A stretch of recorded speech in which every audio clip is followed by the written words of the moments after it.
Bonjour tout le monde, je suis Geoffrey et c'est pas un secret sur l'écran large, hein, j'aime beaucoup Resident Evil. J'ai commencé sur PlayStation avec Resident Evil 1, 2 et 3 que j'ai poncé un nombre incalculable de fois quand j'étais ado, et j'étais tellement jeune quand j'ai eu ce choc que je dis encore Resident Evil et pas Resident Evil, donc ceci est un disclaimer pour la suite de la vidéo. J'ai suivi la saga de jeux vidéo sur toutes les suites, hein, et même sur des machins comme Outbreak, j'ai vu tous les films avec Milla Jovovich, probablement un peu trop de fois pour ma santé mentale, j'ai vu les films d'animation, j'ai vu le reboot Bienvenue à Raccoon City, bref j'étais fin prêt et armé pour la série Netflix, j'étais psychologiquement préparé à trouver ça amusant parce que franchement j'avais aucune attente particulière. Mais visiblement j'en attendais encore un petit peu trop de la vie parce que j'ai trouvé cette série abominable, profondément bête, mal foutue, surtout complètement ennuyeuse, ringarde et incapable de faire quoi que ce soit avec les jeux ou l'imaginaire du zombie. À chaque fois que je vois une adaptation de Resident Evil, je me demande comment et pourquoi personne n'arrive à dignement adapter ces jeux alors que sur le papier franchement ça a l'air vraiment pas compliqué, ça a l'air d'être un boulevard. Donc c'est quoi le problème avec Resident Evil, bordel de merde? Quand on adapte quelque chose, que ce soit un livre, un film ou un jeu vidéo,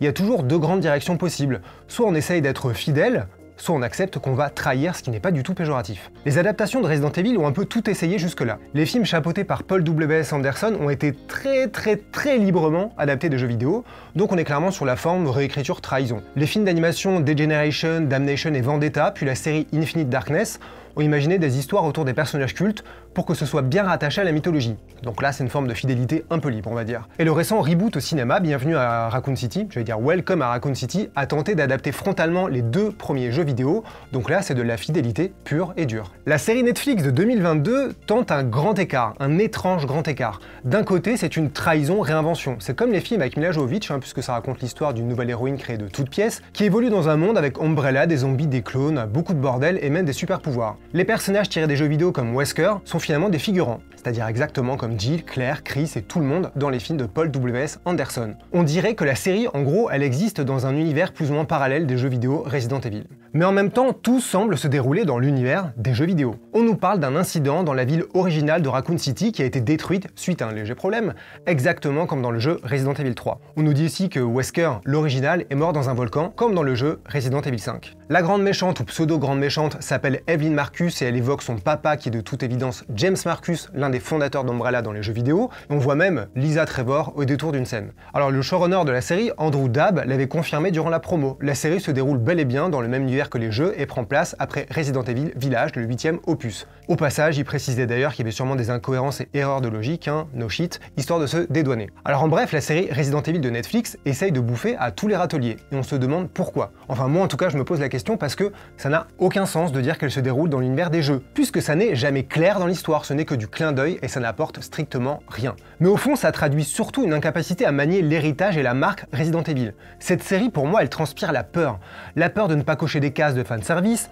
de ne pas donner une petite dose de référence aux fans, mais aussi la peur de vraiment faire quelque chose, autre chose que du clin d'œil. La peur de vraiment se mesurer au jeu, la peur de vraiment énerver les fans potentiellement, qui sont les gardiens du temple, bref, la peur de créer et raconter quelque chose. Le dernier film sorti au cinéma en a fait les frais puisqu'il a été, je pense, clairement massivement et violemment rejeté par les fans, alors que c'est le premier, je pense, qui essaye de faire la chose la plus simple et logique au monde, c'est-à-dire adapter les jeux. Il reprend les décors, les personnages, avec bien sûr des choix douteux et les problématiques, les complications d'un jeu adapté au cinéma, mais tout de même, c'était en théorie la logique la plus simple. Et pourtant, c'était finalement le risque le plus extrême qui pouvait être pris, vu l'accueil des fans.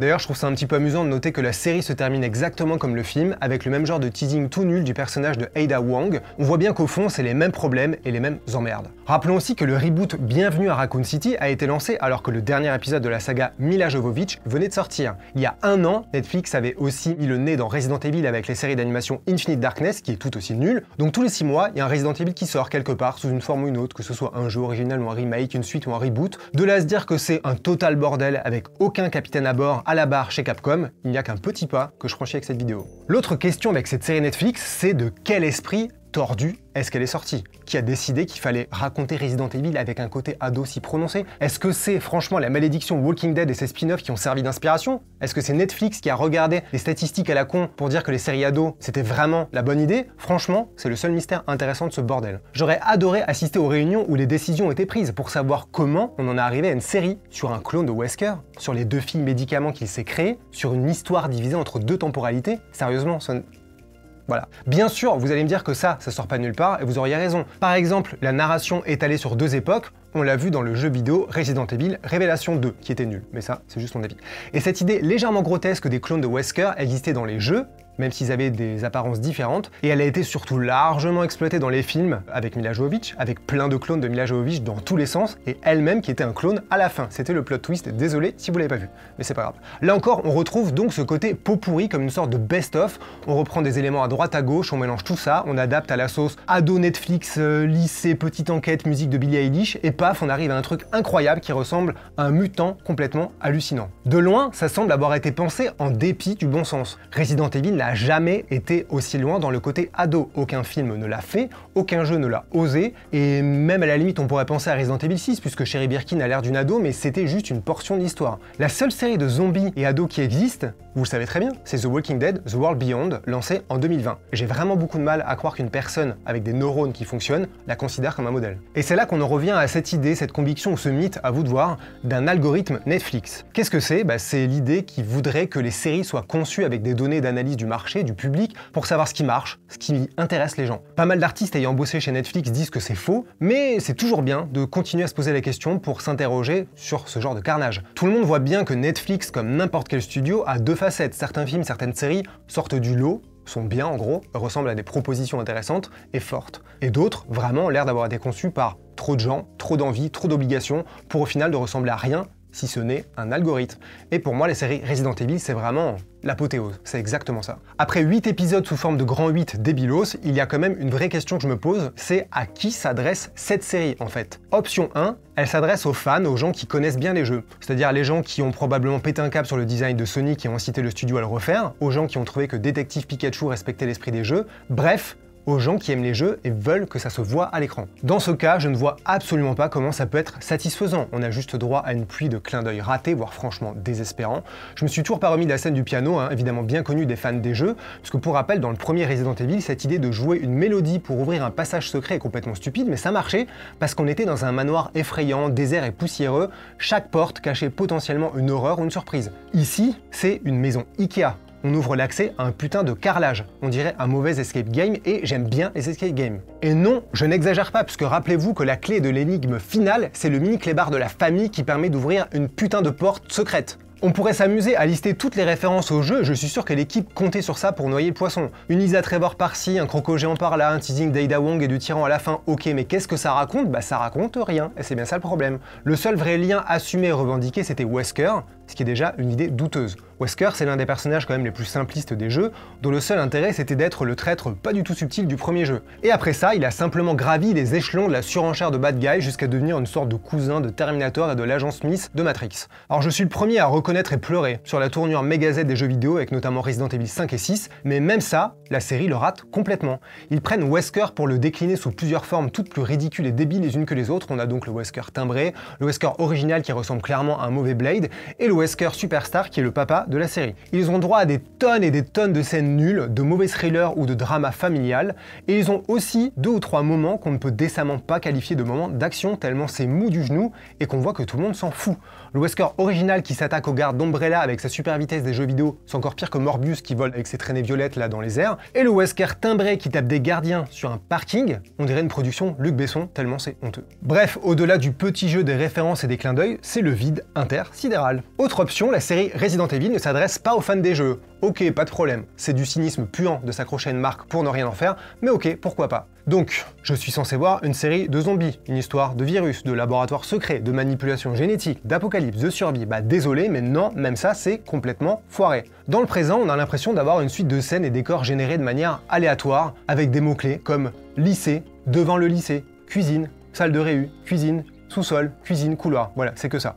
La direction artistique, c'est d'une pauvreté hallucinante, il n'y a rien à part 3 lumières rouges, 2 hologrammes et un chien enragé qu'on voit au début de la série. Umbrella, c'est pas un labo, c'est une galerie commerçante complètement vide, éclairée comme un backroom où il se passe rien et il y a personne. Dans le futur, ça commençait presque bien, parce qu'en quelques épisodes, on a une sorte de ver géant qui rappelle celui de Resident Evil 3, bien sûr, des leakers, bien évidemment, une araignée géante, des zombies énervés dans la nuit, bref, pour moi, au début, je me disais, ok, c'est bon pour moi. Il y a pas mal de morts, même pour prouver que ça va peut-être pas rigoler et que ça va être sanglant. Mais très vite, c'est, là encore, le joyeux néant. Tout le final se résume en gros à un bateau dont on voit quoi, 3 pièces, 3 morceaux, une plage avec une tente, quelques sous-sols, et voilà. Le clou du spectacle, c'est bien sûr le crocodile géant, qui renvoie à Resident Evil 2, mais ils savent pas quoi en faire du tout, puisqu'ils ne bouffent quasiment personne et a droit à un moment ridicule avant de crever comme une merde. Et bien sûr, il est totalement hideux, ce qui est d'autant plus évident qu'il est filmé dans des pires contextes, c'est-à-dire en plein jour, dans des plans larges où on peut admirer toute sa laideur et son allure de vieille série B des années 2000. Il y a aussi une armée de zombies, mais c'est vraiment basique au possible. On voit bien que c'est juste pour créer un sentiment, un vague sentiment d'apocalypse, mais que personne ne veut l'assumer, donc il reste bloqué derrière une clôture. Et je parle même pas du spray magique, dont la logique défie le bon sens, et ça n'a aucun sens dans le climax. Bref, si je venais chercher ma ration de récits apocalyptiques avec du zombie, des monstres, du sang, je reste vraiment sur ma faim. La série essaye quand même de jouer la carte de la cruauté parfois, en tuant à peu près tous les gens à qui l'héroïne ose parler. Parfois c'est un peu cruel et méchant, franchement le mec avec l'araignée ou la copine scientifique enceinte, je trouve ça très bien.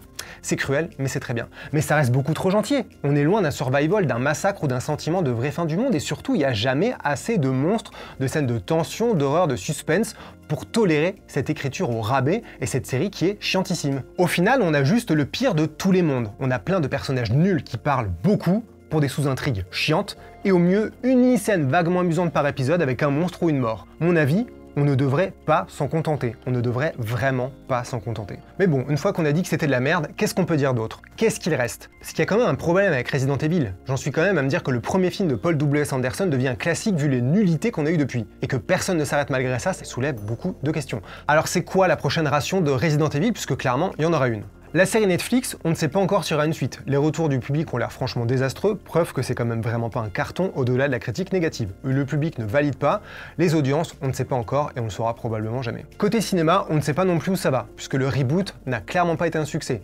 Il a coûté dans les 25 millions, a encaissé environ 42 millions au box-office, c'est pas un gigaflop, mais c'est pas du tout un succès, et surtout c'est très loin des films avec Mila Jovovich. Et évidemment que les producteurs espéraient que ça marche autant, puisqu'ils ont surfé sur la vague en lançant ce reboot très vite. Alors depuis, un des acteurs du film a dit que le film s'était rattrapé avec les chiffres de la SVOD, et c'est vrai que le film avait été lâché en SVOD quelques semaines après la sortie cinéma, ce qui ressemblait à un geste franchement désespéré, mais peut-être stratégique. En tout cas, aujourd'hui, aucune suite n'a été confirmée ou même évoquée. Il y a aussi le côté animation de Resident Evil, possible qu'on ait droit à un nouveau film ou une série, mais là encore, rien de très clair. Dans tous les cas, j'ai envie de demander qui est excité par quoi que ce soit ici. Moi, par absolument rien. Est-ce qu'au fond ça ne ressemble pas à juste un sacré bordel où plus personne ne sait où aller pour exploiter la marque? Si on regarde les chiffres de vente des jeux vidéo, on voit que les gros succès sont concentrés autour de 3 directions. Le carton phénoménal de Resident Evil 4 et 5, les remakes avec Resident Evil 2 et 3, et le renouveau avec Resident Evil 7 et 8. Les remakes a priori c'est une impasse puisque c'était l'idée du reboot Bienvenue à Raccoon City. Resident Evil 4 et 5, là on est vraiment sur du gros cinéma bourrin, de l'action pure et dure.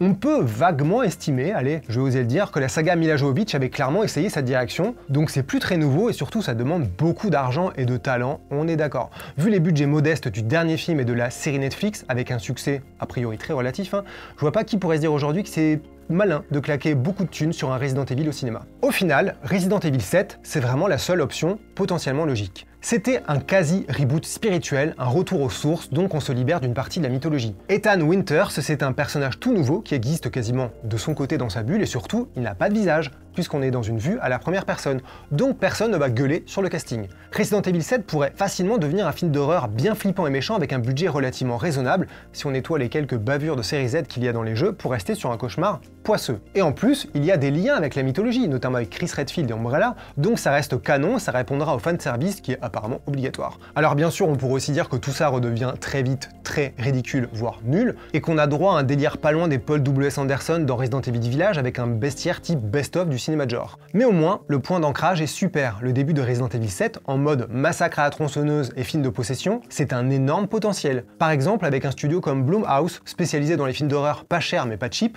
comme Insidious ou Sinister. On contrôle le budget, on économise les monstres, donc ça force la mise en scène et l'écriture à être un petit peu intelligente, et surtout on mise sur la peur, le huis clos et les personnages. C'est quand même ça Resident Evil. Sinon, autre option, on arrête les frais. On laisse Resident Evil se reposer un peu, et ça vaut aussi pour les jeux, parce que franchement, si les remakes, c'est ce que la saga a à offrir de mieux aujourd'hui, est-ce que c'est pas la preuve que c'est juste un cadavre? Et moi je pense qu'il faut peut-être commencer à respecter les morts. Dans tous les cas, si vous aimez les zombies, c'est peut-être bien d'éviter Netflix, parce que la dernière fois c'était Army of the Dead, mais si vous aimez les zombies et écran large, et que vous avez la possibilité et l'envie de nous soutenir, vous pouvez vous abonner. Alors oui, je sais, c'est chiant la partie où on parle abonnement, mais concrètement, c'est grâce à ça qu'on peut continuer à exister et essayer de parler toujours mieux et toujours plus de films, de séries, de comics, de jeux vidéo et de tout ça. Et en plus, ça vous donne accès chaque semaine à des articles exclusifs. Récemment, on est revenu sur White Dog, le signe de Zorro et Brisby. Je sais, ça n'a aucun sens, mais c'est ça aussi la beauté d'Écran Large. Le lien pour s'abonner est en description de la vidéo. Maintenant, je vais enfin la fermer et vous dire au revoir. Merci d'avoir regardé et promis, je vais tout faire pour que ma prochaine vidéo soit enfin consacrée à un truc bien que je ne démonte pas. Et j'espère que ce sera Cloud Atlas parce que c'est un putain de chef-d'œuvre. À bientôt.